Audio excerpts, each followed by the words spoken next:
mais uma conversa com poetas na varanda de Ciência Poética do Instituto de Cultura e Arte da Universidade Federal do Ceará.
A Nina, ela é historiadora, ela é tradutora e poeta, nascida em São Paulo, na cidade de Campinas, mas já residente em Fortaleza há algum tempo.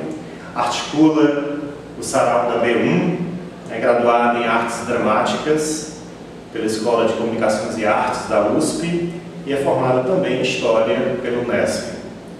E é autora de poemas, de textos, traduções. Seus livros incluem Tambores para Zinga, um livro de poemas em 2012, Caderno Goiabada, um livro de prosa ensaística publicado em 2013, Susana Tenon, que é uma tradução publicada em 2013, Adoração do Deserto, um outro livro de poemas publicado em 2014, Romério Rômulo, uma versão em espanhol, Geografia dos Ossos. E, neste ano, ela lançou 2 livros, uma tradução, o Oscar Hahn, e Quando Vieres Ver um Banzo Cor de Fogo. E é com a Nina que a gente conversa hoje, e na nossa conversa ela começa sempre com a Ana Cristina César, que é a nossa autora do semestre, e um verso dela especificamente, quando ela diz: os poemas são para nós uma ferida. E para a poeta Nina Risa, o que são os poemas? Eu gosto muito da Cristina César. Acho que a minha geração a redescobriu, né? Assim, acho que ela sempre foi lida, na verdade, né? Em alguma medida, em comparação a outros poetas. Mas a minha geração já tinha como uma poeta mitificada, né? E eu li muito, ela foi muito importante para a minha própria dicção poética. Não sei se para a minha dicção, mas para eu encontrar uma liberdade na escrita, né? Porque na escola, acho que talvez, oxalá não tenha sido o caso de vocês, mas eu estudava correntes literárias, escolas literárias, às vezes ficava um pouco pantanoso, né? A literatura não estava muito... muita vontade. E a Ana Cristina, por ter uma escrita muito mais livre, né, eu acho que ela mostrou para uma série de novos poetas que vieram depois dela, né, que a escrita pode ser, na verdade, para escrever basta escrever, né? O poema é uma ferida.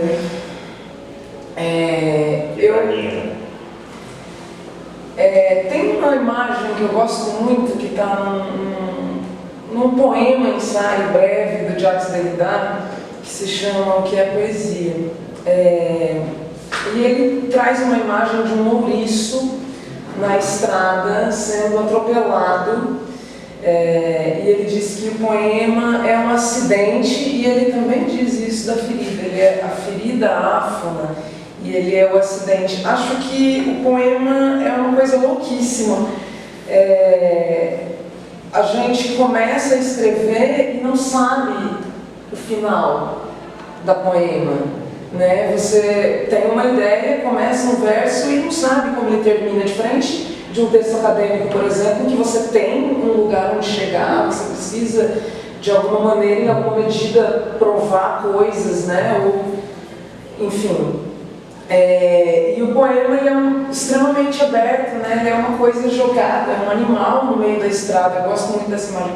É um animal na estrada pronto para o acidente. Quando a gente tenta apanhá-lo, o ouriço se espinha todo, e quando você tenta prendê-lo, ele não se permite prender, né? É algo completamente aberto. É uma ferida, porque, concordo, pode doer, e dói às vezes, e dói porque é bom fazer doer, como dizia o meu pop, mas também é uma maravilha, né? É um petardo. Poema é uma rasura nas boas consciências, é uma pessoa nua dançando em cima da mesa de jantar, né? Um tiro no escuro, é o horror, é o que nos faz resistir muitas vezes, né? Diante desses tempos tão horríveis e sombrios em que vivemos. Todos os tempos são sombrios, né? Eu, como historiador, digo, todos os tempos são sombrios, mas esse momento, né, específico que a gente vive, um momento horroroso, que às vezes a gente não dá para onde vai, o que eu faço, né? Não há o que fazer, então, diante do horror instalado, né? Porque não existe... O Maestro, por exemplo, é trazido de volta para o Senado quando temos um monte de coisas que deveriam, de fatos que deveriam manter distante de lá, e por razões ou por nenhuma razão a nossa presidente eleita democraticamente não está aí, né? A gente fica meio assim, quase letárgico, né? Mas o poema ele é um disparamento também, né? Um disparador, uma luz, assim, algo que nos impele a fazer alguma coisa. Acho que o gesto, só o gesto da escrita já é um gesto político, né? Quando você se coloca... E essa é uma característica muito da tua escritura, né? Você considera a sua escritura política. Você consegue fazer uma relação entre poesia e política. Também contrariando um personagem do Glauber Rocha, né? Terra em Trânsito, diz que política e poesia não se misturam. Mas eu tenho visto que para você ela se mistura. Como é que você vem fazendo essa escritura que você chama de escritura política?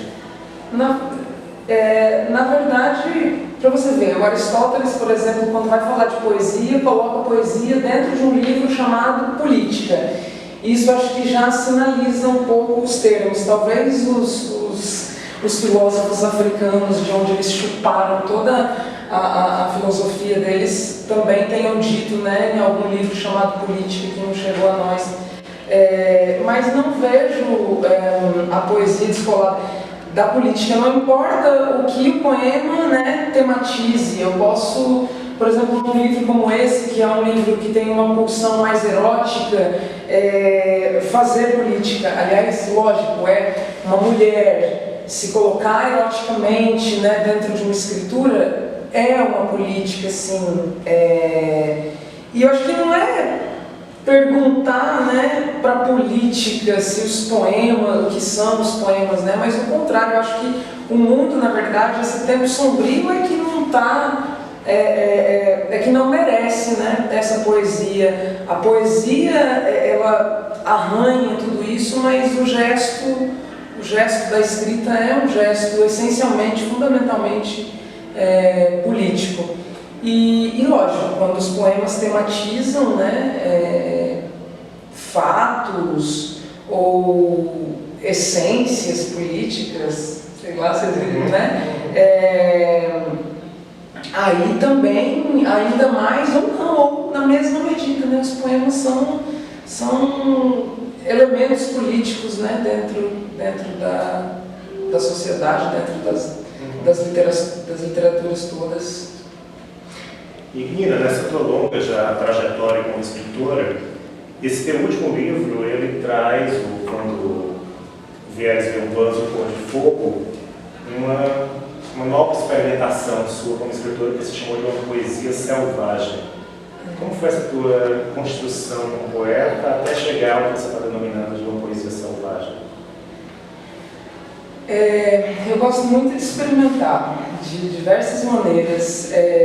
Acho que quando eu termino um livro, ou qualquer texto, na verdade, sempre tem um mote, assim, né? Abandonar o território conquistado. Um livro é um livro, outro livro é outro livro, né?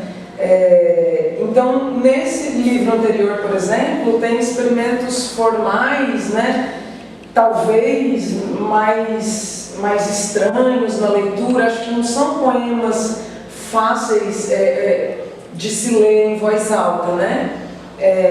Talvez, não sei, um entendimento. Às vezes eu tenho dificuldade para ler alguns desses poemas, oralizar, né? Eu vou num sarau e alguns poemas não saem bem, né? São poemas mais para serem lidos.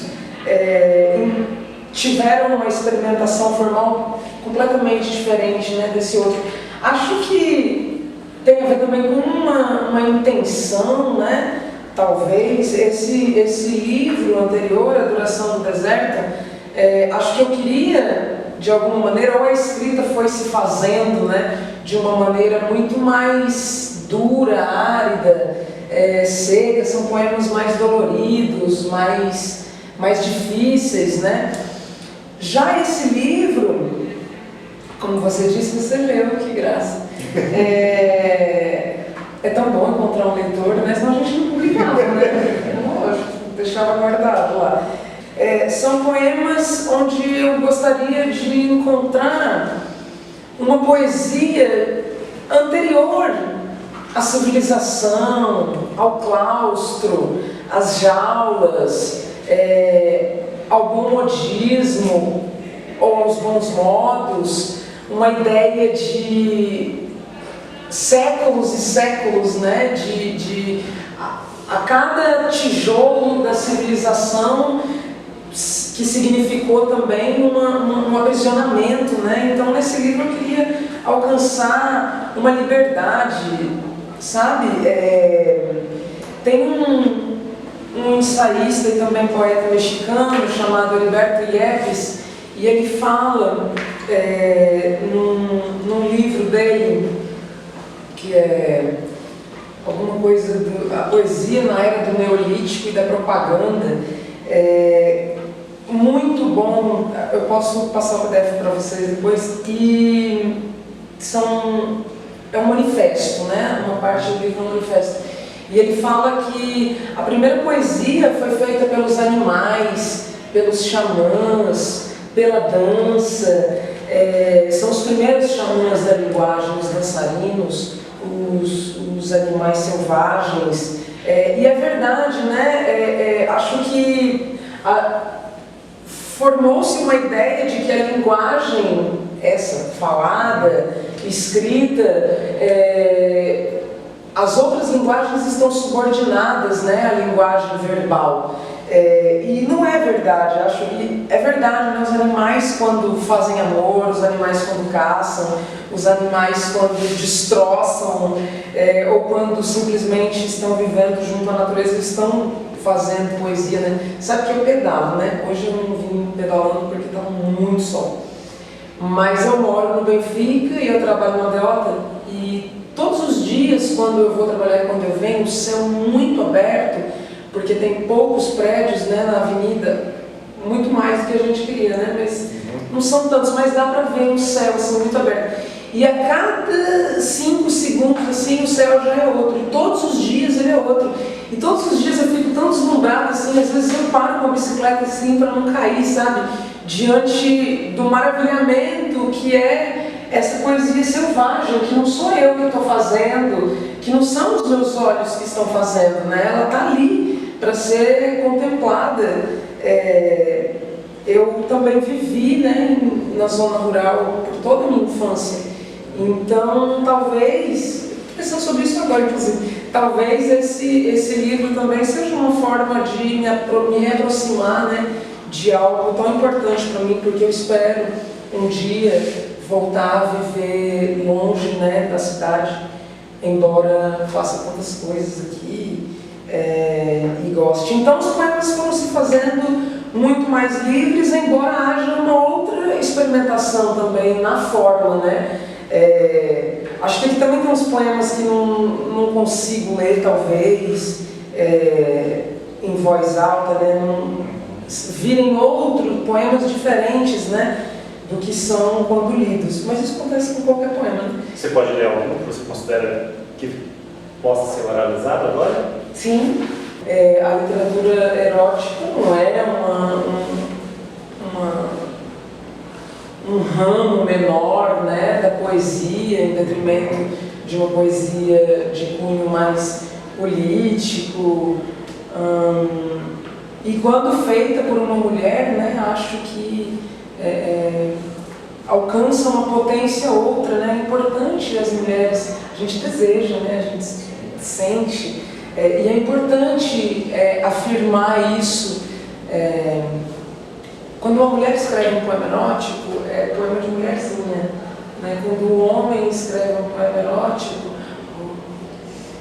Bukowski. E depois da leitura do poema, sinta-se à vontade para fazer perguntas e participar da conversa com a Nina Risa. O Coyote diz: não é um poema. Um acerto de contas com a mulher que deita comigo, casa comigo, dança e come comigo.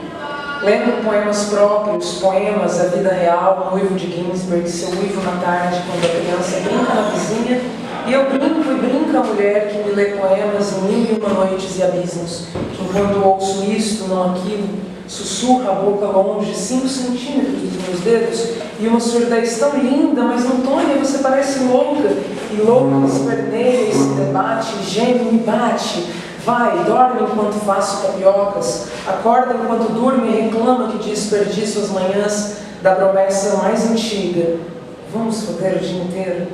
Acorde 3 acordes violentos, o mar respira. Abrir um acerto de contas com a mulher que se suja e suja tudo, me suja cores tão lindas e o outono, essa palavra tão bonita, das roupas que lavo e ela não quer que eu lave e eu não quero que ela se lave, a vulva tão sensível que lambo, ai amor, me lambe, tudo tão sensível, ai cadela, se meus dedos fossem gelo, fossem ferro, um guindaste pro seu corpo e navio, isso. Um acerto de contas com a mulher que me devora os olhos, se dilacera toda beiços, toda manha, toda mulher que gosto de dizer assim, isso. Mulher como a primeva, a mulher javalia, búfalo branco, a espada que voa de dia, tigrito inano me mija, me menstrua e me lambuza e me deixa a coluna toda ereta, a respiração toda completa, o tato todo fogo e sangue, descortina a cortininha improvisada de chita e suas florezinhas de sangue e seus olhos rasgados, solares que arranca,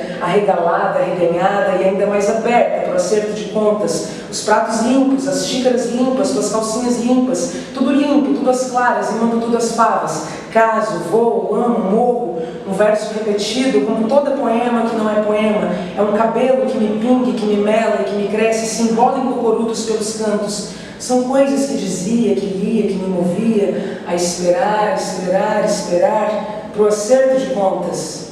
Me espere para o jantar, com a calcinha vermelha. Obrigada.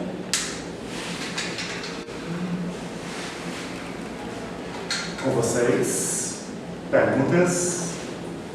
Muito forte, a partir dos poemas você consegue meio que imaginar toda a cena, é muito erótico e profundo, mas enfim, e sexy.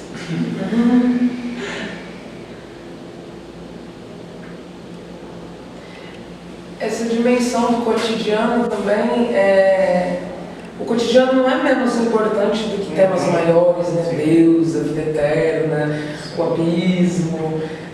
Acho que o prosaico também é uma profundidade, né? Um estar Com que idade tu começou a escrever? Percebeu que já dava para juntar no livro? Bom, escrever, como eu disse, né, eu morava em fazenda, então A leitura, inicialmente, é muito importante pontuar isso, né? Que antes de eu escrever, antes de eu fazer qualquer coisa, antes de eu brincar com as crianças na escola, eu sou leitora. Isso é, acho que, fundamental e basilar. E eu fiz e tive minhas primeiras leituras ainda muito pequena, com 5, 6 anos, primeiras leituras bíblicas. E como eu morava distante da cidade, e eu ia para a escola, mas eu era muito diferente das outras crianças, né? Porque em São Paulo chovia muito, eu sempre chegava cheio de barro na escola, e as crianças podem ser muito cruéis. E então os livros eram um refúgio, né? E aí eu comecei a escrever, acho que como uma conversa, sabe? Como a gente faz com diários, né? Conversava, né? Escrevia como uma conversa. Bem cedo, talvez com 7 anos, acho que logo que eu fui letrada, né? Mas escrever assim, com essa intenção, de repente, olha, talvez, acho que esse negócio, né, é um poema. Acho que já na adolescência, eu acho que deve ter sido quando eu fiquei apaixonada. Acho que eu fiquei apaixonada e comecei a querer fazer versinhos de amor, é possível. Mas com 16 anos, assim, eu me lembro. Com 16 eu já fazia fanzines. E ainda faço. E acho que vocês deviam fazer também. Porque é uma experiência maravilhosa.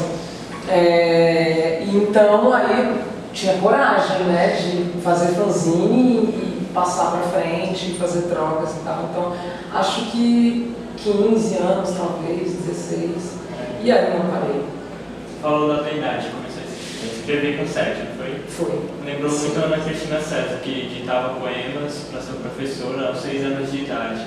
E tu já sabia escrever ou tu pedia para alguém escrever por ti? Não, nunca, acho que só uma vez aconteceu de uma pessoa escrever por mim e eu possivelmente estava alcoolizada. E eu não consegui. Mas a minha mãe trabalhava, né, muito, assim, meu pai também. Eles eram caseiros numa fazenda, né, uma fazenda nossa. E eles eram caseiros e a minha mãe trabalhava na cidade, ela era enfermeira. Então, foi uma infância muito solitária, né? Mas eu acho que a solidão é uma coisa massa também, né? É importante se sentir bem consigo mesmo. Nem sempre é fácil, né, também. Mas eu escrevia só mesmo. E essas primeiras experiências de escrita não eram compartilhadas, né? Nossa, pelo contrário, era minha intimidade, seria muito... Não tinha essa coragem. Eu acho que eu era uma criança muito distante, assim, não tinha um relacionamento exatamente de confiança, não sei se é essa palavra, não é muito íntimo, né? Com os meus pais, com a minha mãe, nem com o meu pai. Então seria uma violação comigo mesma, né? Que eles lessem. Enfim, eu escrevia só. Tem mais uma pergunta? Yuri? Sim. Eu fiquei escutando, eu tenho interesse, estou tentando escutar poetas, por exemplo, da varanda aqui, do lugar da poesia, que não quer dizer exatamente do lugar do poeta no mundo. E eu fiquei te escutando sobre, primeiro, essa imagem que eu acho extremamente forte, um animal no meio da estrada, você falou do poema. Depois você estava falando da intenção, se eu não me engano, desse livro, de uma poesia anterior à civilização. E depois, quando você estava fazendo citação de um autor que eu não conheço, você estava falando dos primeiros poetas como animais e os xamãs. Eu fico pensando, por exemplo, como é que isso casa com um tipo de vínculo com a política. Se a poesia, se o melhor que ela pode dar, ela é um vínculo com a política, ou é isso, talvez, de um tipo de sagrado que não está na política, quando você fala, a gente pode retomar os animais que estavam naquela época, a gente pode, como os xamãs, conectar mundos, a gente pode, né, assim, somente um animal no meio da estrada, basta. Às vezes eu fico pensando como casa essas duas coisas, a política da polis e esse outro lugar que não me parece ser da polis. Se o animal no meio da estrada não é da polis, o xamã não é, o animal não é. Como essas coisas casam? Acho que quando eu penso em política, né, não é só em como estamos fazendo política hoje. Sim. Que da pior maneira possível. Acho que é uma política do viver, né? De estar em sociedade, a política de qualquer ação, de qualquer ato, a política de eu poder dizer te amo. Não é essa política da polis, acho que você mesmo diferenciou muito bem, não é uma política da polis, embora quando eu estou dentro da universidade, lendo poemas dentro da universidade, para alunos da universidade, isso também se faz uma política da polis, né? Porque a gente está publico por uma editora que, embora seja uma pequena editora, uma editora independente, a tiragem pequena, ainda é uma política da polis, mas não, o animal solto na estrada não é a poesia, né? A poesia não é isso, né? A poesia, embora seja um ato político, ela não é desta política, né? Ela dança, é outra coisa. E também ela não é apenas político, né? Se eu disser a poema é uma coisa política, pronto, eu tentei aprisionar o bicho e ele pulou na estrada e ele me machucou e ele foi acidentado e o poema já não existe mais. Tem um professor aqui da UFC, inclusive, que é o Marcelo Peloggi, lá da Letras, e ele fala uma coisa assim que eu gosto muito. Yuri Gagarin acabou com a poesia quando chegou na Lua e disse: a Terra é azul. O poema do planeta acabou ali, e ele é estudioso de José de Alencar, e aí ele sempre comenta quando as pessoas vão querer explicar racionalmente Iracema, por exemplo, a virgem dos lábios, com os cabelos negros como a asa da graúna e os lábios de mel. E eu vou falar, não, mas não pode ser lábio de mel, porque o lábio ele é de carne, o mel quem faz é a abelha, a boca quem faz é... Né? Então matou o poema. O poema não é essa explicação cartesiana, né? Você se aproxima, você dança com ele, você brinca, mas não explica ele dentro da polis, né? Ele extrapola tudo isso. Acho que os habitantes antigos das cavernas também faziam política, né? Como que eles se organizavam, quem vai caçar, todo mundo cuida junto de todas as crianças, ninguém tem pai, ninguém tem mãe. É uma política, não é essa, né? Mas é uma outra política. E por que uma poesia anterior à civilização? Porque a civilização estragou tudo, né? Estragou tudo. Lógico que tem um monte de coisas boas, né?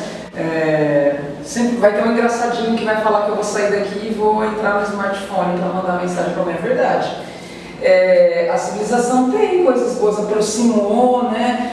Minha mãe, por exemplo, mora em São Paulo, daqui 5 minutos eu posso falar com ela, sem pagar quase nada por isso, né? Antigamente a gente pagava rios de dinheiro pelo celular e mais pelo telefone, e mais antigamente ainda era quase impossível. As cartas, imagina o tempo que demoravam, né? Acho que isso do não explicar, isso de não buscar uma resposta a qualquer custo, ou de não... essa civilização, a nossa, se construiu de barbárie sobre barbárie, né? Tudo é barbárie, esse prédio é uma barbárie. Se eu for pensar que as pessoas que construíram colocaram tijolo acima de tijolo, estavam fazendo um trabalho que não foi valorizado devidamente, como é um trabalho nosso aqui como intelectuais, e que não ganharam justamente. Eu quero uma poesia que não se faça, gostaria que não se faça sobre essas coisas, uma poesia que fosse louca e distante disso, embora também é uma utopia, porque a gente não está fora, né, desse sistema, a gente está aqui dentro do monumento de barbárie. Mas assim, que eu não me mortifique a ponto de não pensar outros modos, né, de fazer. Em relação à linguagem, especificamente, a linguagem, dizem, né, eu acho que quando eu estudei que as coisas, as palavras, elas foram sendo inventadas à medida de sua necessidade, né? Então eu preciso sentar nessa coisa, eu preciso dar um nome para essa coisa, vamos chamar cadeira? Vamos. Mas quem são essas pessoas, né, que deram os nomes para essas coisas? A linguagem também é feita sob barbárie, né? Não foi... Quem escolheu o nome do Ica não foi o cara que construiu o Ica com cimento, tijolo, foram outras pessoas, né? Então a linguagem também é um instrumento de poder. Talvez a gente leia coisas erradas, se a gente pensar academicamente, né, dentro desse livro, mas é uma intenção que é errado, né? Dizer a poema, por exemplo, é errado. E acho que os preconceitos passam, né, muito pela linguagem. Tem uma página no Facebook que é disléxicos, alguma coisa. E é uma página onde as pessoas riem de como as pessoas estão se comunicando na internet. Claro que a gente se incomoda, né, com algumas coisas, principalmente quando eu não consigo entender, né? Me incomoda quando é muito abreviado, assim, porque a gente não fez cursos, né, de Morse. Mas a gente precisa mesmo rir disso. É ele que está errado por estar escrevendo daquele jeito, ou eu que estou errado por não entendê-lo, né? Da mesma maneira, quem está errado, você vai fazer uma dissertação usando termos dificílimos que ninguém entende. Quem está errado? A pessoa que não entende o que você escreveu num texto de dissertação ou numa tese que ninguém vai ler e vai ficar cheia de poeira dentro da biblioteca, ou a gente que escreveu dessa maneira tão rebuscada, né? Parece que alguns até talvez propositalmente, né, para afastar, porque é um instrumento de poder, a linguagem. Ira, você também é tradutora, né? E um dos últimos trabalhos, O último mesmo, recentíssimo, é o Árbol de Diana, né? Fala pra gente o que te move a traduzir e o que é esse trabalho agora que você acabou de lançar. Gente, traduzir eu acho que é uma das coisas que eu mais gosto. Eu gosto muito porque é um estudo, né? Porque é uma leitura muito aprofundada. Então, não é simplesmente verter vocábulos de uma língua para outra, né? Então, até hoje, eu só li coisas, só traduzi coisas que eu gosto muito, que eu amo. Então também facilita. Então eu leio um poema que eu gosto muito, né? E aí eu vou ler outros poemas dessa pessoa. Traduzo outras coisas também, mas essencialmente poemas, né? Que é a linguagem que me afeta mais. E aí eu vou ler outros poemas dessa autora ou desse autor. Hoje eu tenho buscado também por mais mulheres escritoras. E depois de ter um mosaico, né, de poemas, vou conhecer, tentar situar essa pessoa no tempo, na história, embora os poemas existam à revelia do tempo, da história, os poemas sobrevivem, a gente vai morrer e os poemas vão continuar.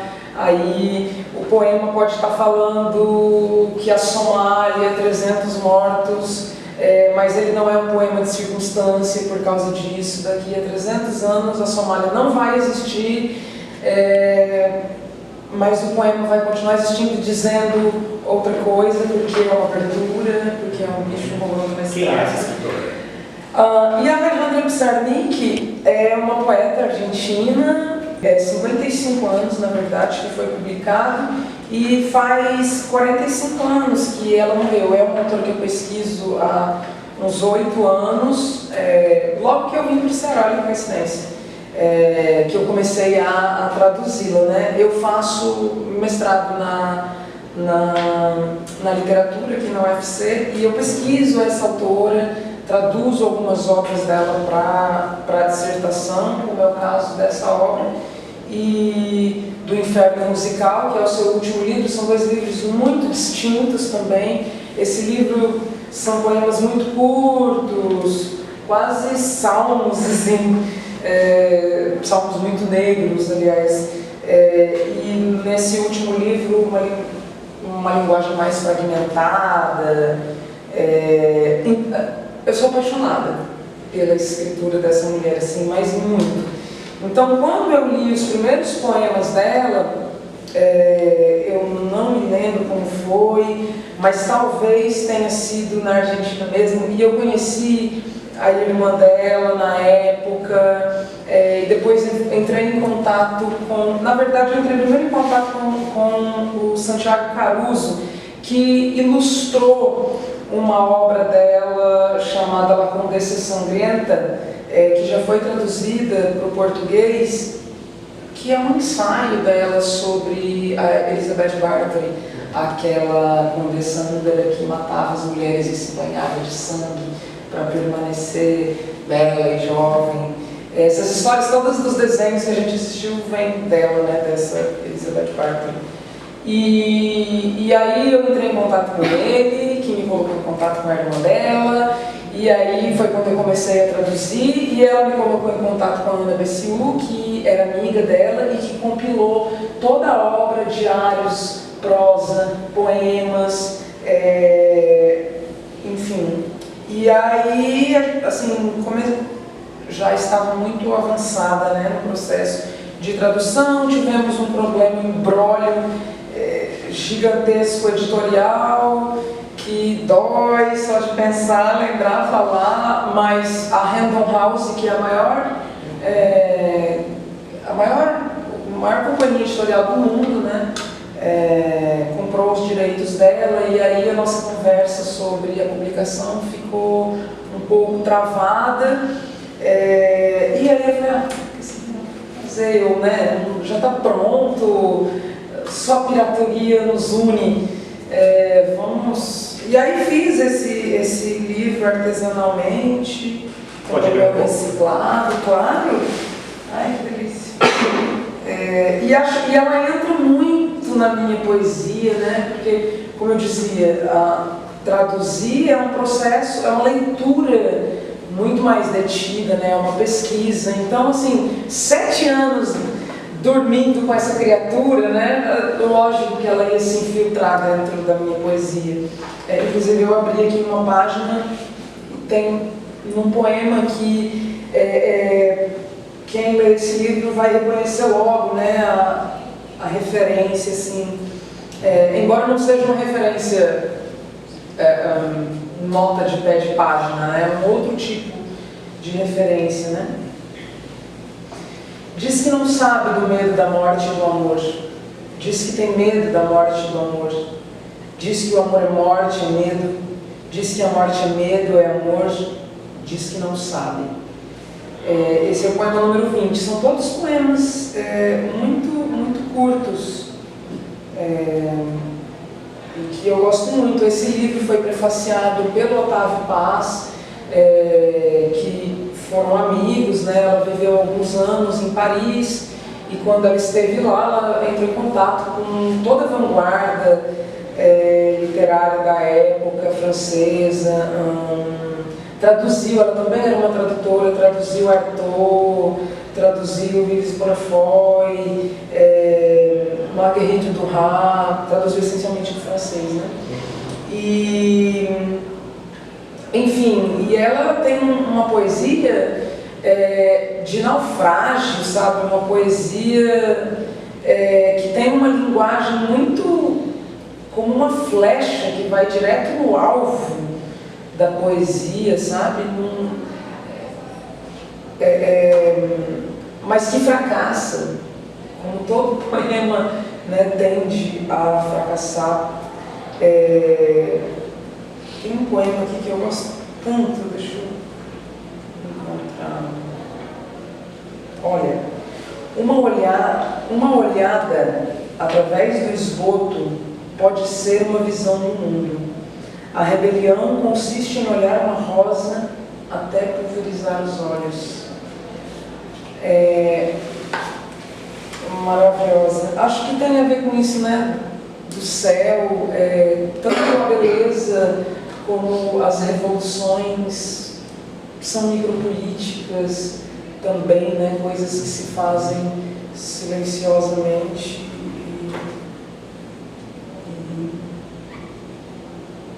E a beleza também. E o nosso tempo de conversa, Nina, está chegando ao fim. Mas antes, queria saber da poeta Nina, o que está te atravessando hoje como poeta? Outubro de 2017. Acho que tudo isso que a gente falou, né? Talvez fosse na semana passada que tivesse falado tudo diferente. Mas tem me inquietado muito. Acho que eu estou virando aquilo que os caras chamam de feminazi, sabe?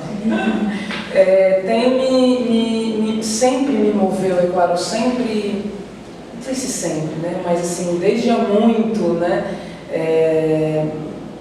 Me coloco como feminista no mundo, nas minhas leituras, mas esse momento histórico, como a gente começou falando, ele tem, parece que as pessoas estão tendo coragem para ser horríveis, né? Acho que antes as pessoas se escondiam mais, o tanto que são feias, e sobretudo para nós mulheres, né? Coisas tão mínimas que me aparecem, né, como machistas. Mas por outro lado, é maravilhoso ver que as mulheres alcançaram um lugar no mundo e um poder falar no mundo e um lugar de fala no mundo tão potente que não tem mais volta. Eu já sinto que o mundo vai ser um lugar melhor para minha filha, para as crianças. Eu já sinto as adolescentes de hoje diferentes das adolescentes que eu e a minha geração, a de vocês, foram. E isso é maravilhoso. E é sem volta mesmo. E eu gosto muito de pensar, talvez seja otimista, mas assim deve ser, que os homens vão encontrar novas formas de se relacionar com as mulheres, inclusive amorosamente, que nós vamos inventar novas formas de flertar, e eu quero estar viva e flertar também desse novo jeito, que não é invasivo, onde as pessoas não se machucam, onde as mulheres não têm medo de dizer não e os homens entendem o que é um não. Acho que isso tem me movido muito em todos os lugares, no meu trabalho onde eu ganho dinheiro, né? No meu trabalho profissional, na escola. E uma rede também muito maravilhosa de mulheres. As mulheres também, acho que sempre fomos educadas para nos vermos como inimigas, né? E acho que vejo que cada vez mais estamos nos vendo como amigas, né? Não como as recalcadas, não mais como as recalcadas, mas como pessoas que podem fazer e fazemos, né, coisas juntas. Agora, no último feriado prolongado de 12 a 15, aconteceu em João Pessoa, o Mulherio das Letras. Estavam lá mais de 500 mulheres que escrevem ou que têm alguma alguma atividade com a escrita, 500 mulheres, isso as que puderam ir, né? Muitas mulheres não estiveram lá, mas dentro das redes sociais e em eventos menores, né, que estão acontecendo nas cidades, as mulheres também estão se encontrando. E esse é o caso específico da literatura, porque é disso que a gente está falando, né? Mas imagino que as mulheres médicas devam estar se organizando, as mulheres enfermeiras devam estar se organizando para deixar de sofrer assédio dos médicos. É isso. E as crianças, os animais, que a gente disse antes. E uma dessas mulheres escolheu Fortaleza para residir há 8 anos, Nina Rize, com quem nós conversamos hoje na Varanda de Ciência Poética, autora, dentre outros livros, de Quando Vieres Ver um Banzo, Cor de Fogo, publicado pela editora Patuá, e Adoração do Deserto, também publicado pelo Patuá. Nina, muito obrigado. Quero agradecer muito.